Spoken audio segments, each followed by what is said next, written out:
Beaucoup. Je suis Cheikh Fatma Diop, directeur de cabinet du ministre de l'Emploi et de la Formation professionnelle et technique. Et merci beaucoup. Nous étions donc réunis ici aujourd'hui à Saint-Louis pour procéder au nom de Monsieur le ministre de l'Emploi et de la Formation professionnelle et technique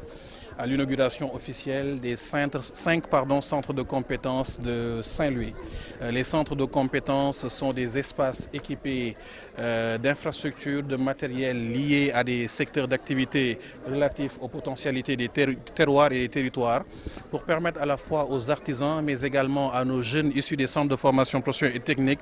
d'avoir ce tremplin-là vers le monde du travail en ayant à disposition ces espaces équipés justement pour pouvoir concevoir, produire, aller à la conquête du marché et commercialiser le fruit de leur production. C'est également un espace qui va permettre aux jeunes de pouvoir utiliser des incubateurs, notamment ceux issus des centres de formation, en exploitant les équipements pour faire de la pratique, en combinant cette pratique-là à la dimension théorique qu'ils auront acquis dans les centres de formation. Donc c'est un projet extrêmement ambitieux conduit par l'Agence nationale pour la promotion de l'emploi des jeunes à travers son directeur général Sina Amadou Gaye, en collaboration et en partenariat avec l'Agence andalouse de coopération internationale, donc qui ont conçu ce projet, qui est un projet extrêmement important et qui vient compléter justement ce maillon qui était manquant, celui de l'insertion, de l'incubation et de l'entrepreneuriat au sortir de la formation professionnelle que notre ministère exécute déjà. Voilà l'importance donc de cette journée et qui entre en droite ligne des grandes orientations de son Excellence Monsieur le Président de la République et de Monsieur le Premier ministre qui promeuvent la jeunesse, mais promeuvent l'entrepreneuriat et l'insertion économique et l'emploi de façon globale. Je m'appelle Sina Amadou Gaye, je suis la directrice générale de l'ANPEJ. Merci beaucoup, mais tout d'abord vous me permettrez de rappeler, aujourd'hui nous sommes là pour l'inauguration des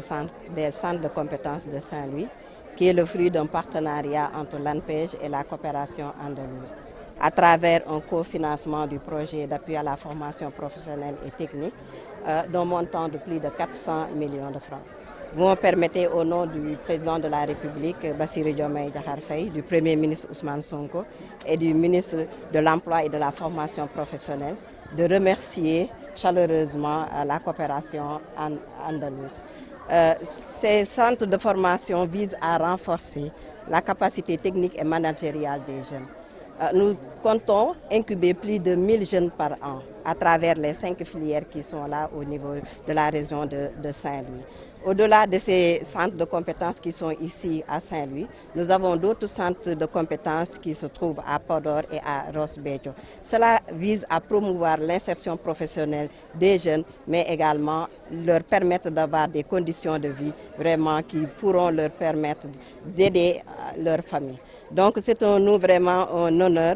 d'avoir la présence du chef de cabinet, du ministre de l'Emploi, notre frère Cheikh Fatma Diop, vraiment qui n'a ménagé aucun effort pour rehausser cette cérémonie. Je profite de l'occasion également pour féliciter et remercier les agents de l'ANPEJ parce que depuis le 8, ils sont là à préparer cette journée qui est d'une importance capitale pour la jeunesse de Saint-Louis, mais de manière générale pour la jeunesse du pays. waaw jërëjëf tey li ñu fi tax a teew ci turu ministre de l'Emploi et de la Formation professionnelle et technique mooy inaugurer centre de compétences yi nga xam ne moo nekk fii ci diwaanu Saint-Louis. Centre de compétence nag boo leen ko déggee am na rôle yu bëree bëri yu mu mën a jouer bokk na ci tey permettre artisans yi nga xam ni dañuy regrouper wu en GIE ak ndaw yi nga xam ni dañuy génnee ci sunu centre de formation professionnelle et technique yi ñu mën a am bërëb boo xam ni dinañ leen fa defalee équipement ngir ñu mën a ñëw tàggatu ci wàllum incubation mooy jàng nga dimension théorique waaye yaa ngi ñëw appliquer dimension pratique bi waaye également permettre ñi nga xam ni génn nañu ba pare ñu constituer wu en GIE ngir mën a produire boole seen doole li nga xam ni mooy au niveau du marché pour permettre leen ba nga xam ni bu ñu tàggatoo ba pare dinañu am loo xam ne ci la ñu jàpp ngir mën a suturlu également au niveau de leur famille. Projet bi nag nekk projet bu am solo kuréel bii di ANPEJ bokk ci ministère de l'Emploi et de la Formation professionnelle et technique teg ko andi ci partenaire am bi ñuy woowee coopération andalouse de coopération internationale ngir mën a may ndaw ñi foo xam ne dinañ fa mën a liggéey daan seen doole jëmale koom bi kanam mu nekk donc projet bu am solo boo xam ne day dugg dugg ci li nga xam ni moom la njiitu réew mi di président Bassirou Diomaye Diakhar Faye ak premier ministre Ousmane Sonko mbébét mooy ndaw bi fu mu mënti nekk ñu fekk ko fa tàggat ko waaye permettre ko mu am loo xam ne dina ci jàpp ngir mën a suturlu dimbali boppam dimbali njabootam dimbali askanam dimbali réew mi. waaw man maa ngi tudd Sina Amadou Gueye tey dañoo ñëwoon fii pour inaugurer 5 COM yi nga xamante ne moom moo nekk fii ci Saint-Louis di wax ne rek centre bi ci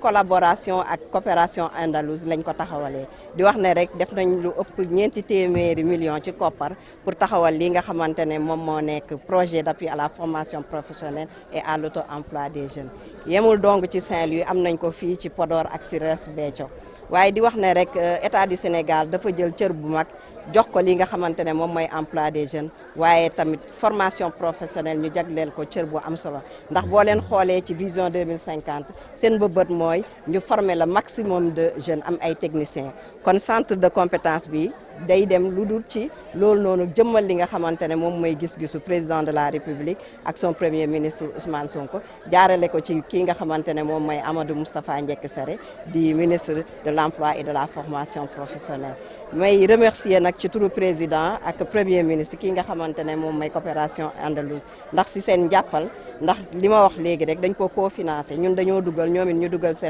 seen koppar ndax xam nañ ne kat investir si ndaw ñi moom mooy investir lii nga xamante ne moom mooy développement dëkk bi kon ñu ngi leen di jaajëfal également agent wu ANPEJ yi si seen taxawaay parce que depuis le 8 ñu ngi fi di organiser lii pour que ñu mën a am journée bu taar bi waaye di remercier ñi nga xamante ne ñoom ñoo fi teew yëpp ak chef de service yi fi nekk parce que ñun à l'ANPEJ dañoo gëm li ñuy wax synergie dañoo jàpp ne ñun ñi nga xamante ne ñoom ñoo nekk si écosystème bi dañoo war a boole suñu doole ngir mën a jàppale ndaw ñi pour ñu mën a am xëy jërëjëf